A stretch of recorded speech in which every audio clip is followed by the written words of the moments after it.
Un désert en plein parc naturel régional du Morvan.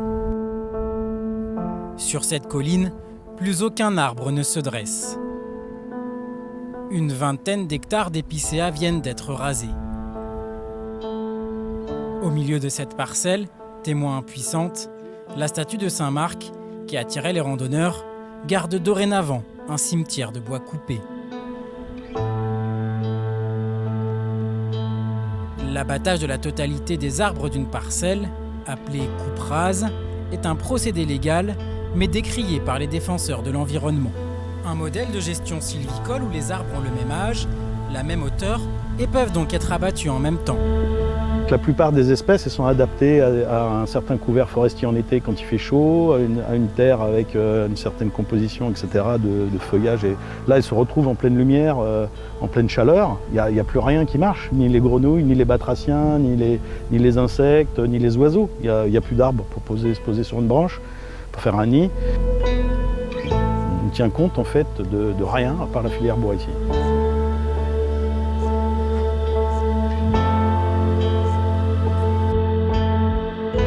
On arrive à une catastrophe en termes de sylviculture puisque tous les arbres étaient en train de mourir. Et on arrive à une catastrophe aussi visuelle, à une catastrophe écologique, etc. Et ça, c'est la conséquence directe de la monoculture industrielle de résineux. Voilà. Les résineux, ce sont ces arbres, comme le pin Douglas, jugés plus rentables que les traditionnels feuillus, comme le hêtre ou le chêne. Sur les 155 000 hectares de forêt du Morvan, près de la moitié est composée de résineux, selon des chiffres de 2016 du parc naturel régional. Pour empêcher la monoculture, des citoyens entrent en résistance. Et leur mode d'action passe par le portefeuille.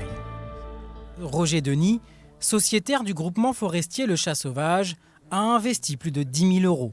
Depuis 35-40 ans, on voit très bien le nombre de coupes de feuillus qui ont été réalisées et qui sont convertis en résineux. Et ça participe clairement à la dégradation de notre patrimoine environnemental. C'est vrai que si la tendance ne s'inverse pas, dans quelques décennies, il n'y aura plus de feuillus sur le secteur, quoi. Et donc, est-ce qu'il ne serait pas temps, avant d'en arriver là, d'essayer de sauver ce qui peut encore être sauvé? Donc, on a décidé de mettre nos moyens ensemble et de racheter un maximum de parcelles avant qu'elles subissent ce type d'agression. Donc, effectivement, les quelques dizaines ou centaines d'hectares qu'on va arriver à sauver sont négligeables par rapport à l'ensemble du massif forestier. Mais c'est une petite contribution à la prise de conscience générale et surtout, là où on ne désespère pas, c'est que les élus prennent conscience un jour quand même de l'enjeu qu'il y a autour de la forêt et prennent ce sujet-là en main, quoi. Plus loin, les citoyens forestiers ont réussi à mettre à l'abri une parcelle. Donc là on est en train de traverser donc une parcelle qui est en cours d'acquisition pour nous. Donc la signature doit se faire chez le notaire dans les prochains jours. C'est une parcelle de 10 hectares. C'était le dernier petit noyau de feuillus qui restait sur ce secteur. C'est-à-dire que c'est un secteur qui est enrésiné, je vais dire, à 80%. Et là, il restait cette belle parcelle qui était encore en feuillus. Donc on était particulièrement motivés. Une fois acquise, la forêt est gérée par le groupement. Une exploitation voulue raisonnée et durable. Donc on va essayer de produire du bois, parce que pour nous c'est important, mais en maintenant toujours un couvert continu sur la forêt, pour essayer de maintenir ces ambiances forestières qui sont aussi importantes au maintien de la biodiversité caractéristique de ces milieux-là. Grâce au fonds de 500 citoyens, 120 hectares ont déjà été préservés de l'enrésinement.